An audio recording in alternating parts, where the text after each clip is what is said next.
It's the time for the package from China. Let's go.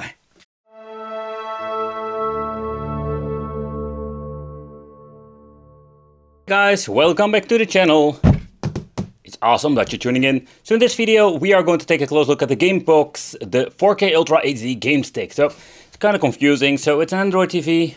Is it also a Gamebox or Game Stick? Like, what the hell is it? Is it an Android box, is it a Game Stick or a Gamebox?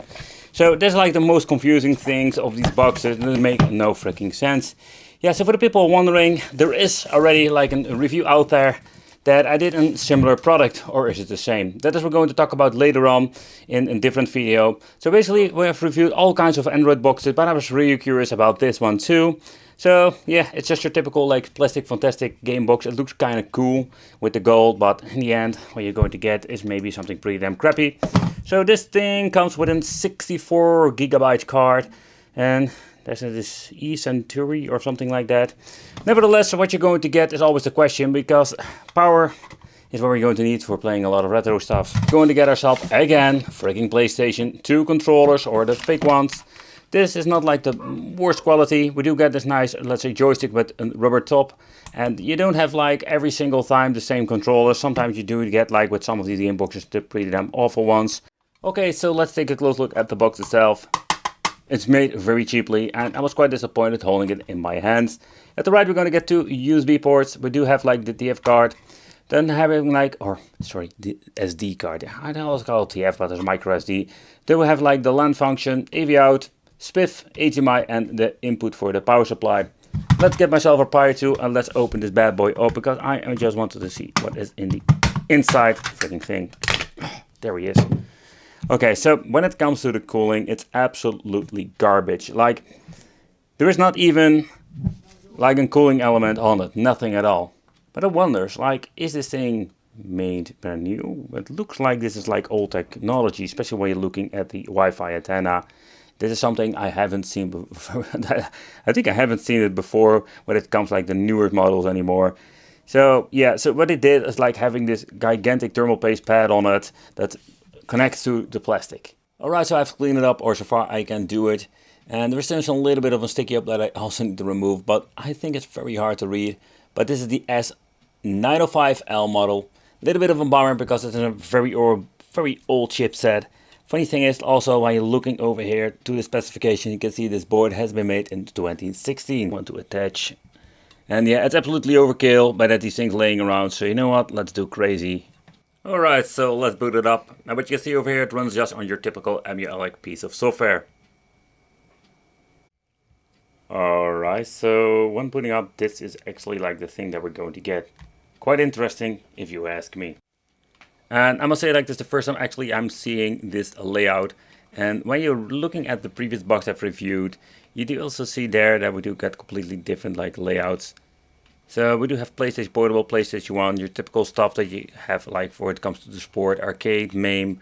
But take consideration, even they add PlayStation Portable to this. The main problem I'm having always with this is that there's like an S905 chip, an older one. So up to PlayStation 1 it will run okay, but above that you will have some issues. Out of the box everything is not in English. That's a little bit of a bummer. Another thing I also noticed when you're looking at the version, what we're going to get over here is the Emulation AS version 5. So quite interesting, let's say weird version of it. And I think this is not your typical Emulation you can find on the internet if you go and download for free, because that's basically what you can do. Okay, so let's go back to the main menu and let's see if we can change it to a different language. I think this is the language that we need to change out. You can see like it supports a lot of languages. Pretty interesting.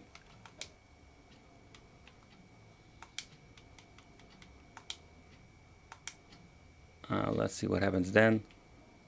It loads. It loads. It reboots. And I think we fixed part of it. Let's press start again. Yep. So the interface is still in the weird language, but it doesn't matter. So you can see all the other one that runs on Emulation or Emulation Station. But we can actually read the freaking text now. Much better. Alright guys, so let's start with some Metal Slug. I don't know what's going on, but oh. The buttons are completely messed up.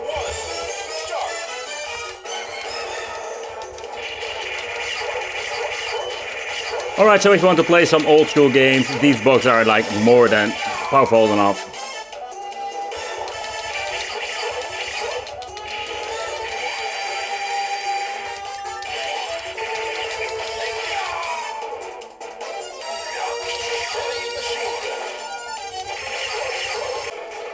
Alright, so next up let's try Sega Dreamcast, but unfortunate with the S905 cheap boxes, they don't have like the capability to run everything perfectly. In combination with, I think it's the re-encast, we do have some issues here and there. You can hear the audio is completely messed up.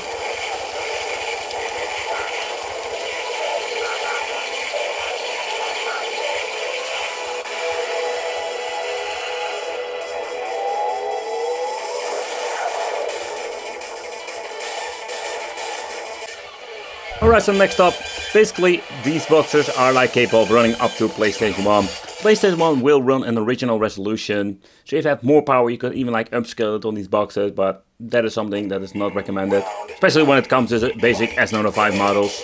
But you can play the games pretty damn good.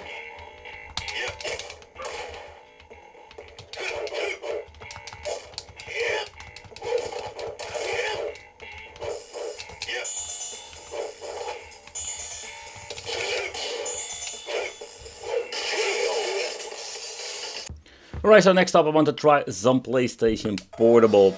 Yeah, and this is the problem, you know, everything is in a freaking different language, including like the menus, everything, so that makes it quite unplayable for a lot of us.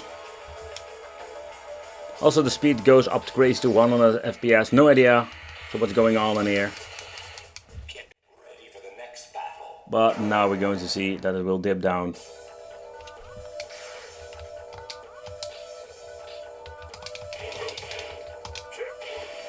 The PlayStation Portable with some games will be playable on this, but these chips are not powerful enough. We have seen it many times before, especially with the first Super Console X batches.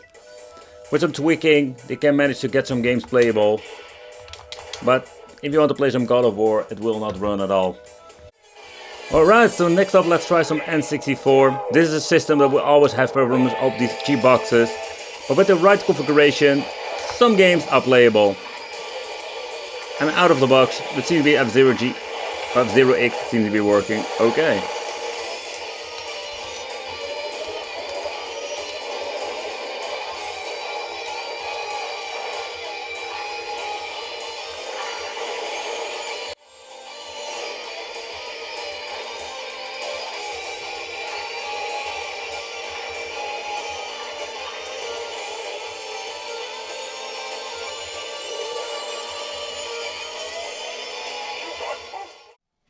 I've reviewed a lot of boxes, and this Gamebox 4K Ultra HD game stick, it makes no sense whatsoever, is more of the same. The same stuff that I've seen with the Super Console X era.